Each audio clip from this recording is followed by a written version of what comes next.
solemn tributes to Queen Elizabeth today as she was laid to rest. Welcome back. I'm Carlo Cicchetto. I'm Marcella Lee. Dignitaries from around the world attended this morning's funeral in London.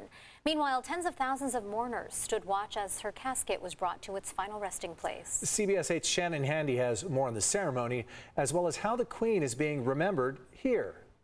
The Queen's funeral was the largest policing event in London's history, and it's estimated billions of people worldwide watched it on television, including from right here in San Diego. It was a solemn tribute inside Westminster Abbey Monday as mourners said goodbye to Queen Elizabeth II, who served the monarchy for 70 years.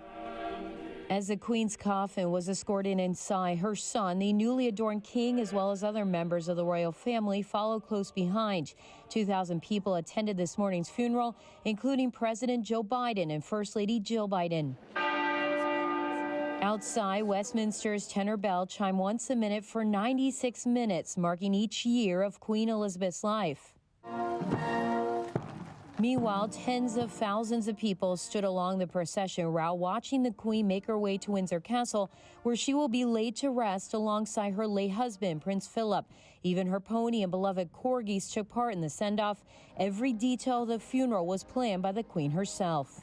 I don't think it's sunk in yet that she's gone. For Selena Stockley, it's an emotional time. The owner of Shakespeare's Corner Shop and Afternoon Tea in Mission Hills grew up outside London, saying all she and others there have known is a world with a queen in it. For most of us, unless you're older than 96, she's been around our whole lives. You know, she's been a staple. She's an addition to your family. At 2:30 this morning, Selena joined dozens of people at Shakespeare's pub next door to watch the funeral live. She says the hardest part was seeing the Queen's coffin lowered into the ground. The funeral was easier than I thought it was going to be because I've had so many tears throughout the week. I wasn't as much of a state until I finally saw her coffin being lowered. That's when everyone started crying. A tearful farewell to the longest-serving monarch in British history. She was always there, you know, so it's just tough.